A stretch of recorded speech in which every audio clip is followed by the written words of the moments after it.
One key point that connects me with the translation is that I was a journalist for a long time. I've been teaching communication to the media students for the last 25 years, right? That's why that I'm here. And I have done a couple of, as a journalist, I have done a lot of translation work, produced a couple of films and used movie text from one language to other thing. So that has brought me here, and I'm here for the last more than 10 years, I believe, right? Yeah, right from day one that I have been here, and they have called me again and again. I am thankful to NTM for their love and support. This is actually purely based on a practical exercise, right? How to translate. Is there anyone from media field who worked in, which kind of? We used to work with PFE, Public Information Office. Okay. Have you worked on films? Okay, but you know the media industry, right? Other than that, you worked on? All India Radio, sir. Okay. As a radio jockey and announcer. Okay. Have you worked on films? No, sir. Okay. Fine. Is there anyone from Tamil Nadu? 1, 2, 3, 4. Okay. 7. Okay, good number. Okay. This is actually to understand film from a layman's point of view, right? How to look at film. Now, we have our own image about film. We love film, right? There cannot be anyone that you cannot love film. But I have a couple of quotes carefully chosen from film critics, filmmakers and other thing, right? Before that, you have to tell me that when I say, what comes to your mind immediately? I can take 2 or 3, 1 or 2 words, both negative and positive. Entertainment, usual thing. Anything negative? You have a duster? Yeah, I can manage. 1, entertainment. Then about reality. Yeah. One more. Yeah, narrative. Do you have any kind of skepticism about film, that it has something which we need to be keeping ourselves away from that, or it is a kind of? It will influence human psyche much more than the other media. Yeah, it has the power because of its potential, that it has power to influence, right? Let's see that what it's a visual thing, right? Okay. Yeah. As a medium of mass propaganda. Mass propaganda, right. But you have not come to the arguments of these kind of people, right? They say that academia is the death of cinema. When you come to cinema, that you close your mind, right? Academic, rational mind comes to an end. And it's the very opposite of passion. And film is not the art of scholars, but art of illiterates. It's too heavy, but even then that it's a kind of extreme position against the film, right? Okay, let's see one more. Cinema is the most beautiful fraud in the world. That it's a kind of, it's true also, right? That they don't, other than documentary. Documentary is a kind of documenting the reality, right? That cannot be fraud, right? But cinema, that we put a lot of light, makeup, first take, second take, and it's a kind of beautiful fraud, right? And the most beautiful fraud in the world. Right? Third one is through careful manipulation. Manipulation is important, right? Spielberg says that we have been getting applause because of the manipulation only, not by showing. It's not a mirror of the society, right? It's a fictional form, but mostly, dubious kind of artwork. Film lovers are sick people. But if you call yourself a film lover, then he says that he's one of the most celebrated artists, right? So he says that it's a problem with the film lovers. Do you agree with this or? No? Then he is wrong, right? No, he is not. One perspective is, according to him, is correct because he worked on a lot of films and he knows that what the power of film can do, right? And one more, the secret to film is that it is an illusion. It's a kind of illusion. That's why that people are arguing about all kind of things, right? Cinema is for us the most important of the art, said Lenin, right? He said that Vladimir Lenin, the Marxist leader, that communist leader, he says that it's is for us the most important of the arts. That's why that he, when he was in the helm of affairs, that he was able to, in 1919, he nationalized film. When the earliest form of film was introduced, he found it the potential and he made it as the nationalized, and his wife was made as the authority of the film, right? Be it left or right, that people trust most of their kith and kin than anybody else. Okay, so what the research says? The research says that film can be, as somebody said about propaganda, right? Film can be tremendously influential and extremely powerful vehicle for transferring values, ideas, information, politically used for propaganda, agitation particularly, and for education also. That's why that it connects us to the class, right? So though it's a beautiful fraud and it's an illusion, everything, and it has a very powerful medium so that we can connect with that, right? And do you have any problem with these words? Middle East countries and terrorist, Pak occupied Kashmir, which is also called Azad Kashmir. Are you comfortable with that? If you are given to translate this, will you translate it directly or will you have any reservation on this? Particularly, what is your position on Middle East countries? Question is whose middle? Whose middle? Whose east? Actually, the problem is that Middle East countries is not east to us, right? Where are the, if you see the map, right? If you see that it's western part of India, right? But we call it east. Why? The waste part. Yeah, it's a West, Eurocentric view, right? So how the Indian media is using? In the past, pardon? West Asia is rarely used in one or two, maybe in NDTV, if you listen to Al Jazeera, BBC for that matter. But in the popular Hindu, if you see very carefully, but Middle East is a very common term, right? We have been Gulf countries.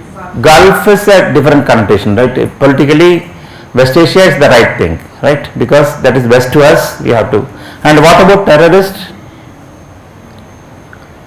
Do you have any issue with that? Be a patriot for that country. Yeah. Terrorist. So what is the problem? Can we directly use the word? This is a very subjective word, sir. Yeah. Very ambiguous word. If it is to patriotic person, it may be different. If it is to a jingoist person, it may be different. It's not necessarily be jingoist. Yeah, it need not be fundamentalist, right? Bhagat Singh was a terrorist for British people, right? He was a so-called, but now he cannot be called a terrorist, right? All the very freedom fighters, right? Extreme, particularly who took extreme positions, they were called terrorists. But now after freedom, that what happened, right? So UN could not define terrorism, right? For example, international law provides no clear definition of the term terrorist or terrorism, and particularly if you see Al Jazeera, right, or BBC, they very rarely use, but it is very common that if the Ministry of Defense says that somebody is a terrorist, we reproduce it without subscribing to the political portion of the term, right? So translation is not just repeating what you say, right? And one more thing is about Pak occupied Kashmir, right? That is occupied. What is it? Occupied by China? That is occupied by Kashmir. So we call it Pak occupied by Pakistan, right? So what is the third person will call? Occupied for us, liberated for them, right? For them it's a Azadi Kashmir. Then what the third person will call it? Who neither belong to Pakistan nor India, how to call it? Conflict zone. Conflict is a highly depoliticized, right? It has nothing to do. Any person can be called. I guess the standard terms are Indian Kashmir and Pakistan Kashmir. You are missing one word.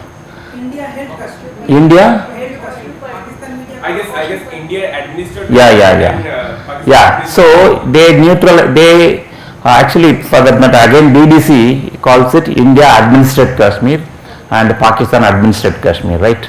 So whether it is occupied, it is applicable to go to Sri Lanka, right? When LTT was at the peak, and some places were called occupied, some places were liberated, and go to Palestine and Israel. That is always a question, right?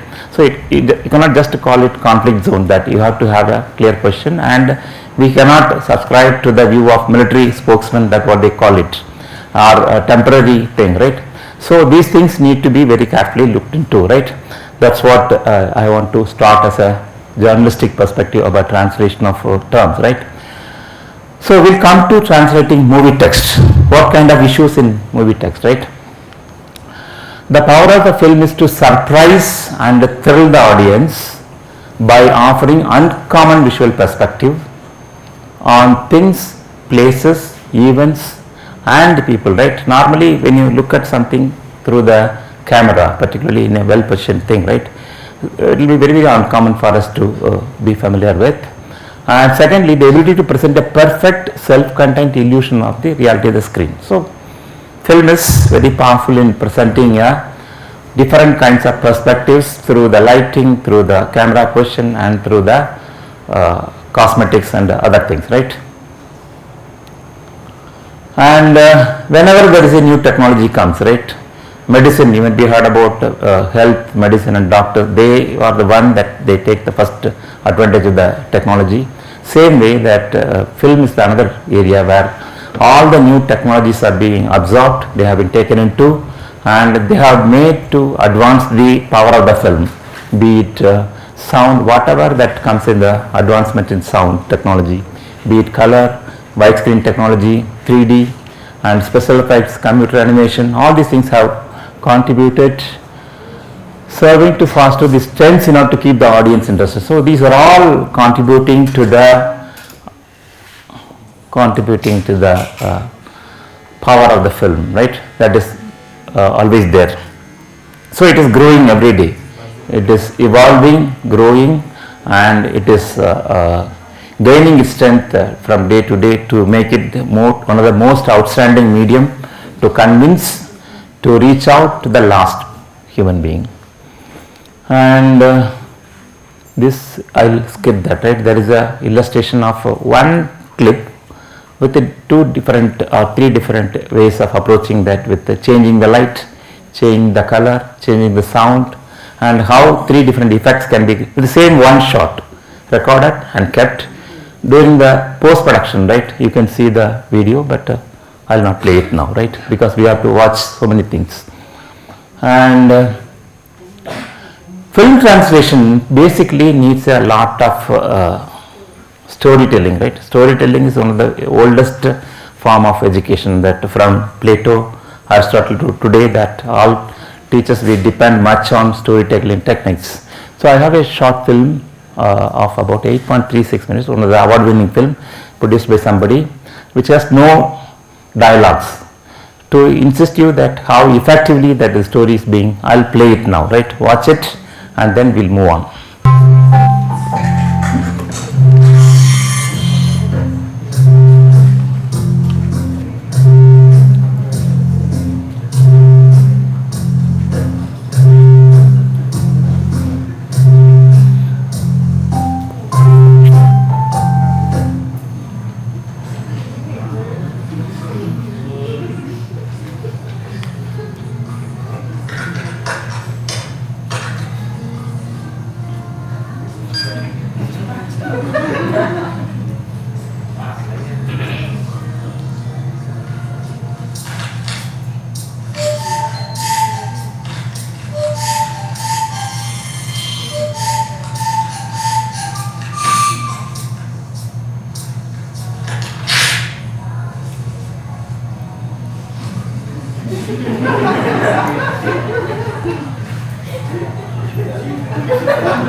is a very award-winning film without, it has a very strong story. That's the point that I want to make, right? Very interesting story that can be revealed beyond the conversations, right? With a very beautiful music, and the storyline is very important, right? It started, had a climax, and then it had a conflict and then a climax, right? It has all the elements of a good storytelling features. So we'll go back to the PPT, right? So, but essentially that as a translator also, right, you need to, when you practice something by the end of the workshop, by the end of the lecture, you may have to translate. So keep it in mind that it's an exercise to tell the story, right? So in the entire filmmaking, story is the hero. Always the content is a hero everywhere. The same way, story is important, and you are only telling the story to your audience, right? That's what the key message that you have to take forward. And in the film, it is very powerful because it has 5 ways to communicate. It has 5 elements, major elements. Film had 5 ways to communicate meaning to the viewer through photographic image, through the graphic on-screen writings, and speech bar dialogues, and sound effects, very strong background noise, and music differently, right? So when you put together, it has become very powerful. We all enjoy this because it's not like a text where only you can see the text, or you cannot just listen the music alone, right? Not video alone. It's a kind of multi-layered text. So that's why it has gains its power. The 5 different layers of one meaning, they all try to convey one story, right?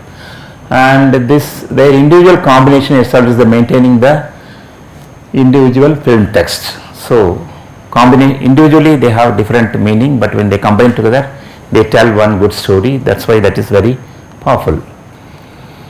And this is called, some of the authors call this combination of meanings from different semiotic systems called as multimodality, multimode, right? So this is called multimodality. Multimodal texts are texts whose meanings are realized through more than one semiotic code. So sound has its own narrative, and visual has its own narrative, and dialogues have its own narrative. So when it is combined together, it has become, so it is realized through more than one semiotic code. That's how it gained. And we have all learned to understand the film text, right? This is not the way that it was produced some 50 years ago. Every 10 years, film language is evolving, and we are all trying to understand that, right? Remember that how flashback was introduced some 20 years ago, right? Somebody will be looking at the top and there will be a ring and we'll start, right? Now, just like a second that we move backward, forward, and film text has evolved so much. And the polysemiotic nature of the audiovisual products. The products for the screen are completely audiovisual nature, and this means that they function simultaneously on 2 different levels. And screen products are polysemiotic, and in other words, they are made up of numerous codes that interact to produce a single level. The same idea that is being reiterated again, right? So if you look at that, there are 4 domains in a film text. 1, visual non-verbal, visual verbal, acoustic verbal, acoustic non-verbal, right? Non-verbal and verbal. All sceneries, lightings, and costumes, properties, and gesture, facial expression, and body movement, etc. forms into first person called visual non-verbal thing, which has no role for any translator, right? That can be kept there. And the second one is acoustic, music, background noise, sound effects, laughter, crying, everything, right? That has not been denoted through letters, right? All those things comes under here, which is not need to be translated. In the third domain, street signs, shop signs, and written signs, normally that not being touched. And the only area that we have to work on translation is either dialogues, songs, lyrics, or poems. So only those things have been.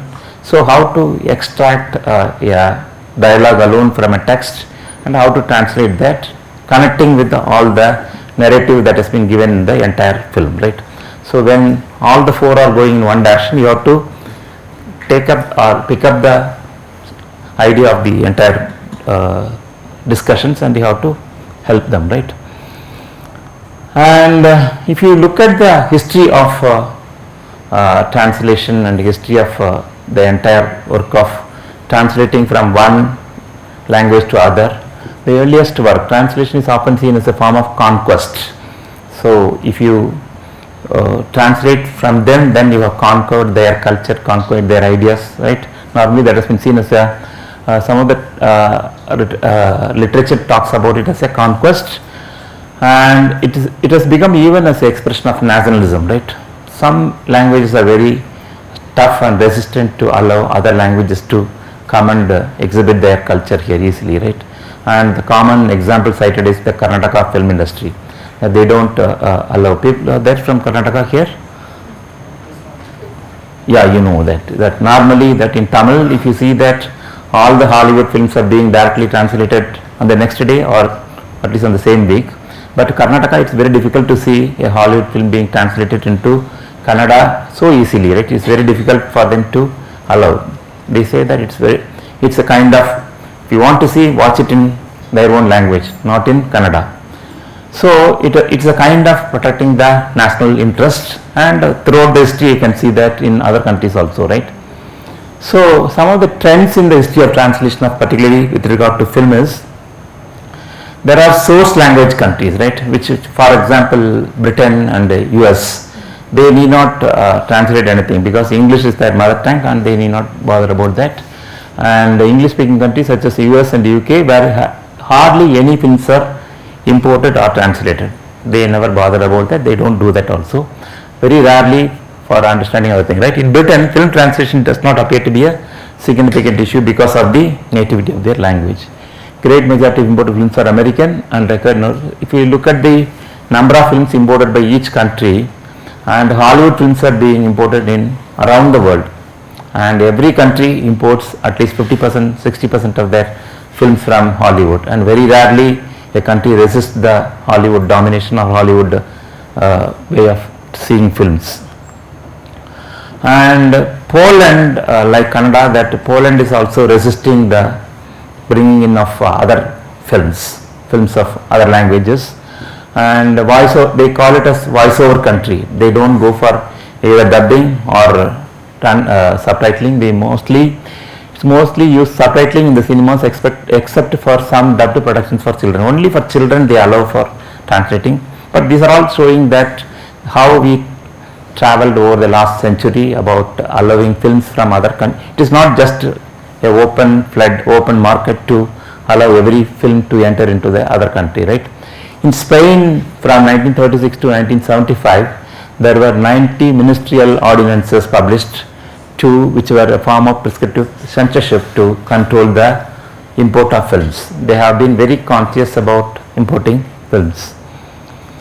And showing films in foreign language was officially banned in Spain, particularly because of the evil effects of the film release can produce on society. They said that we don't want any kind of external films to come and exhibit on our culture. And smaller countries like Netherlands, Belgium, Sweden, Portugal followed a different kind of smaller in the country means that they have a very small market. If you want to translate a dub film, it requires so many artists and so much of capital required, but smaller countries cannot afford to go for translating films, right? They had a different way of translation. The decision to adopt subtitling is a very simple thing. You can start and import a film. If you have the appropriate tool, you can simply translate a film from one language to your language, whether it is already available or not. Subtitling is very easy, that anybody can do it within hardly 1 or 2 days. You can make the film of your language, mostly because of the population and the market that decides that how fast you are translating the movie, right? And low cost subtitling in comparison, the cost involved is for subtitling, it is very, very simple. Think about dubbing, right? Dubbing means if there are 72 characters in a film, you have to identify 72 characters of voice to help to replace the voice track. So, but in subtitling, simply put it, with one person can do. So, economically, dubbing is at least 10% of the film production you have to spend. For subtitling you have to spend hardly less than 1%, not even 1%. It is only your manpower or woman power that you have to contribute, that's enough. And in the American dominance is being done, that if you see the Oscar awards, there is one category called other films. Anything other than English called other. So they called English is the only film that they can accept. So anything which is not English, that's why they categorize, right? Foreign films which are, that is not English. They have a complete category and they have awards for that. That's how that Hollywood is dominating the global market of film industries even now. In 2024 also they have been dominating, and the best award is called only Oscar. All others are not equal to Oscar, right? Oscar is the something like a Nobel in literature and other thing. In the knowledge industry, that Nobel is the benchmark. In the same way, Oscar is the benchmark, and if you want to prove your merit, then you have to win the Oscar, right? But they call anything other than English is other. So this is actually, if you look at the history, that Chaplin was the one who introduced that's not subtitle, right? That's called intertitle. They had a habit of moving the story with one title. Simply put, lunchtime, so that the scene will move from the other one, right? You need not explain through visuals or dialogues or other thing. So we'll watch a couple of minutes for about 8 minutes of a Chaplin thing, where a couple of interesting intertitles are helpful, right? This is from Modern Times. Many of you would have seen that very classical movie. That we'll watch it for about 5 to 7 minutes, right?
So funny.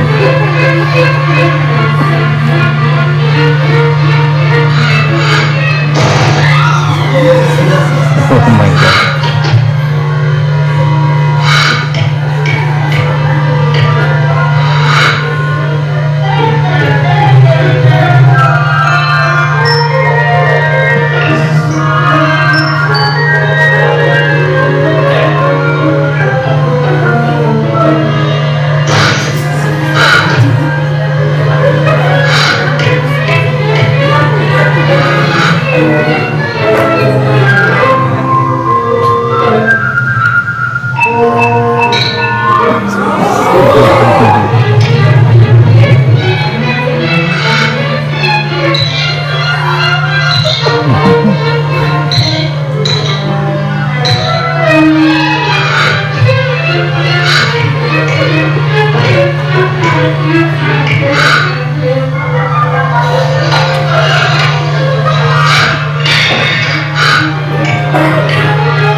I will stop it here.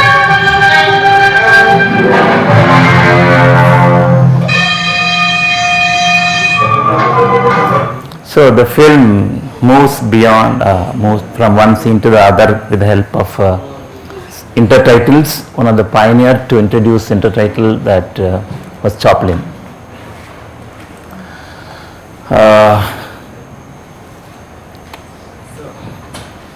So wasn't, please forgive me, wasn't intertitles used earlier in like by people like Eisenstein and... Yeah. It was there, but I cannot go back to Eisenstein to get a good clip to show the class, right? That's the only point, yeah. Because I like Chaplin, I thought this will be more relevant and easy to connect with also, right?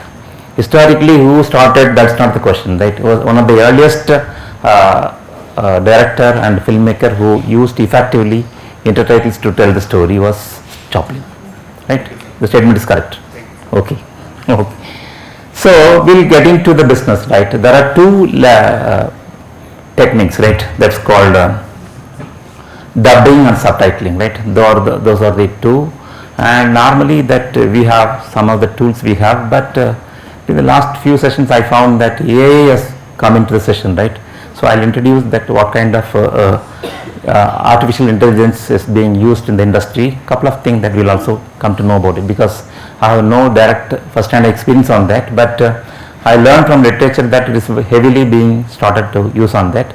We'll see that conventional method of using dubbing and subtitling, right? We'll start with the definition. Dubbing is the replacement of the original speech by voice track, which is a faithful translation of the original speech and attempts to reproduce the timing, phrasing and lip movements of the original, right? You have to, when you are we will practice the dubbing exercise now, right? Because we have one film in English, same film in Hindi, same in other languages also, right? By watching English, by translating the English text, you'll come to know that the problems in translating the text to match with the dubbing issue, right? So three things are normally taken care of. So you have to match with the timing of the same material, and you have to take care of the phrasing, the appropriate phrasing for that, choose the appropriate word for that. Third one is about the lip movements, is very important, but now it is being corrected with the help of AI. And the news, so there will be tracks, right? Every track will be there, music track will be there, voice track will be there, and other tracks are there. So simply remove the voice track and replace it with the new track. Your film will be ready, right? Everything will be the same except the voices. So new voice track is then mixed with the original music and the sound effects and track. Other thing will be same, but you have to replace only one track with the dialogues. The aim is to create an illusion that the on-screen characters are speaking the target language, the language of the audience.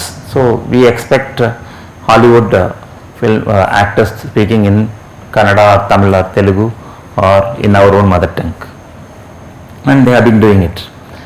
So the visual appearance of the film is completely unaltered, right? Nothing, none, even a square inch of a film is being touched. And background, we remove the voice track and we replace it. That's the only thing, but we have to identify equal number of characters. So even if a child is there, you have to identify a child's voice. If there is a male, then you have to go for male 1, male 2, male 3, and female 1, female 2, female 3. Everything has to, you have to identify and you have to replace with that. And usually edited as so to accommodate optimum link synchronization, right? Which means that you cannot translate the entire word by word from source language to the target. You have to try to tell the story effectively with this simple thing, right?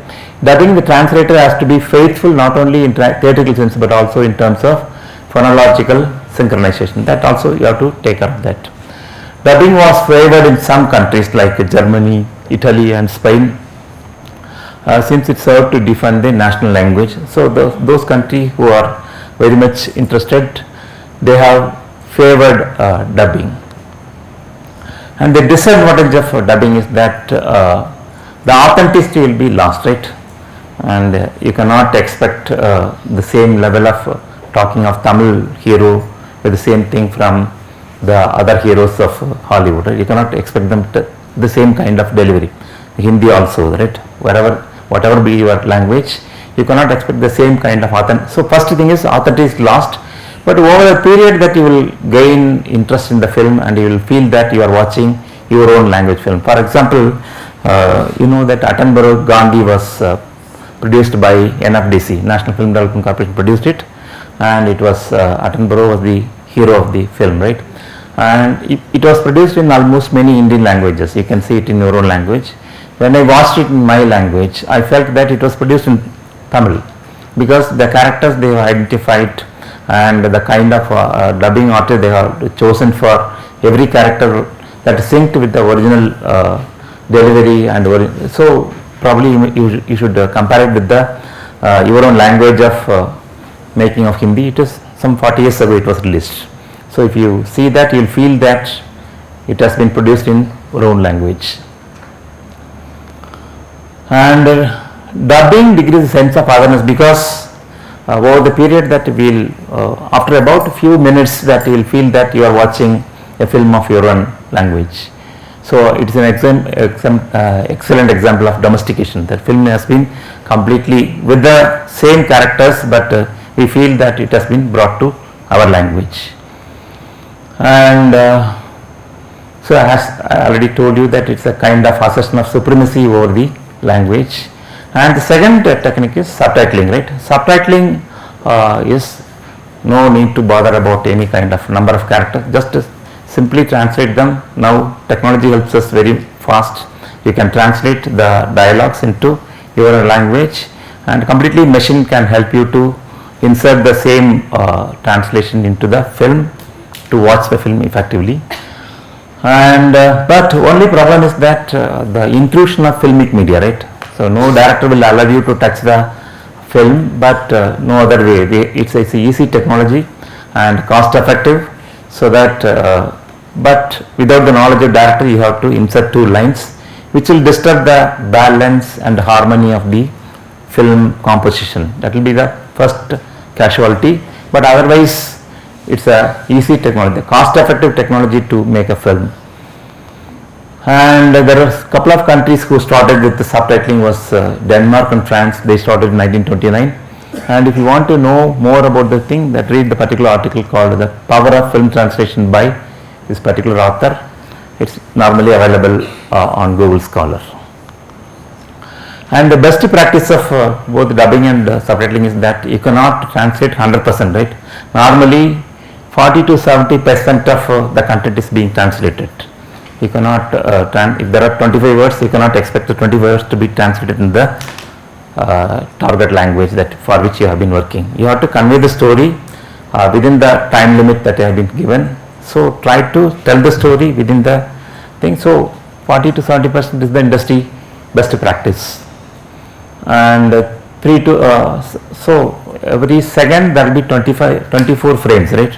And allow 2 frames for breathing so that the eye will settle, and after that you have to 3 to 5 seconds for one line and 4 to 6 for the 2 lines. If it is a single line, you can allow it for about 3 to 5 seconds, and if it is for 2 lines, then you may have to go for 4 to 6 seconds. And normally that the simplest lectures that without going into difficult terms, that you have to choose for the most common parlance, that is in the dialogue form that you have to choose. And upper line normally used to be in the subtitling, upper line will be smaller and the lower line will be in the 2 line, upper line will be shorter. And the problem with the subtitle is that it is obscuring the artistic composition of the film. Otherwise subtitling is one of the best form for reaching out the literate audience. And good subtitling practice are there that you can skip that. And voiceover, the third one is voiceover. Voiceover is neither subtitling nor going into searching for dubbing, but you can narrate the film, right? Normally if you heard about the serious political movements called like LTT, right, Liberation Tigers of Tamil Eelam in Sri Lanka, they used to screen a film called Battle for Algiers, one of the finest movie that inspires the people who have been struggling in the forefront of the war.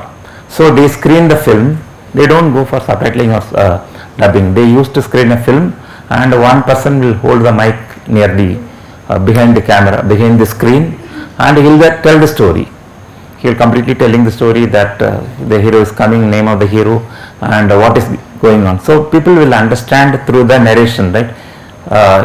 Through the earliest theatrical form, there will be in Tamil theatres there is something called Kattiyangaran, that he will come and tell the story, then story will move. Like the intertitle, that there will be somebody come and narrate that. Same way that they will narrate the story and that will be watched. In the film also there is something called voiceover, where anything that can be defined as a technique in which disembodied voice can be heard over the original soundtrack. That's called voiceover.